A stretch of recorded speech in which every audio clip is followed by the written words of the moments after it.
Yeah. Right, hello and welcome to Bill Wildlife Park for a questions and answer sessions with myself, Paul. Hi, and me, Chris. We're going to hopefully answer some of your questions. We've had loads come through, so thank you very much for that. Some of them were really quite tricky and we had to do a lot of research on them. Good question, Joe's son. Well, as you can see, I'm playing hide and seek right now. I don't know where Chris has gone. He's gone off somewhere else, so I'm going to have to seek out for him a little bit later. But some of our animals, they do like to play. They do like to amuse themselves, should we say. And we do a lot of work with enrichment about keeping their minds active and things like that. Now, the best ones that play hide and seek with us keepers, got to be the lynx. There's 2 lynx in this enclosure, but I tell you what, sometimes they're really hard to spot. Right now, as I speak to you now, I've got 1 lynx tucked away that is just visible right now in a patch of weeds, and the other one is in the middle of a tree. So next time you come and visit, you might have to find them. You might have to play hide and seek with our lynx.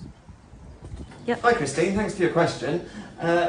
So our animals get such a wide, varied diet every single day. A lot of thought goes into that, a lot of research goes into getting it just right and getting the right amount so that the animals don't get overweight and that they stay nice and healthy.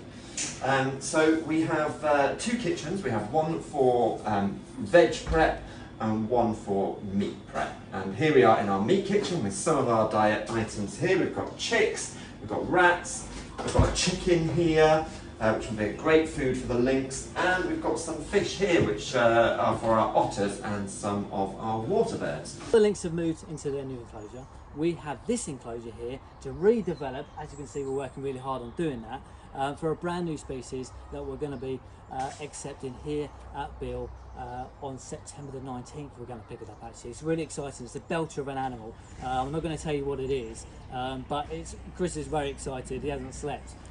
So on the 18th of September, it's going to be like Christmas Eve for this guy, waiting for Santa to arrive with the new animal. So we're getting just one to start with. Hopefully we'll pair it up. But I'm going to answer a sideline question on that. We get asked a lot when you walk around the park. Is that animal on its own? Does it need a friend? Is it lonely? Well, animals don't think the same way as we do.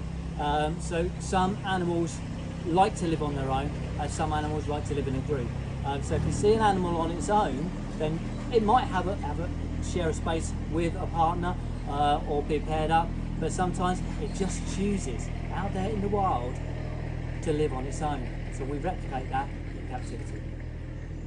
Everything's a bit complex at times, but I would think that primate diets are one of the most difficult. Now, in the wild, they would eat a lot of fruits, but you know, we don't have those kind of fruits in this country. We go to Tesco's for apples, oranges, bananas, things like that, but those things are so loaded with sugar that you give it to these guys and they'll get diarrhea, they'll be bouncing off the walls. It's not a good idea. So a lot of research has gone into primate diets, and we feed them some really fibrous vegetables.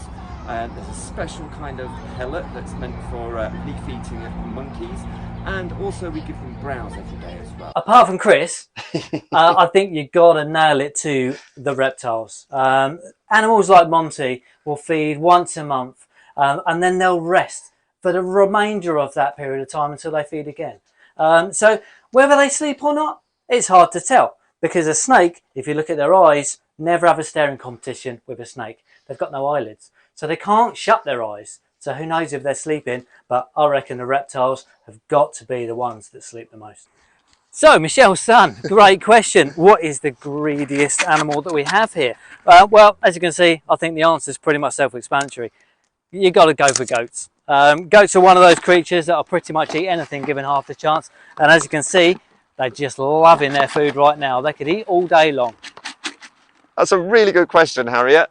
Now, zebras can actually run at 65 kilometers an hour. Their main predator, which is lions, can actually run at 80 kilometers an hour. However, zebras are stripy and they hang around in big herds. So when they start to scatter when they're being chased, all the stripes kind of confuse the lions. It means they've got a greater chance of survival. And a zebra can run a lot further than a lion as well, because they get tired, they're a bit lazy.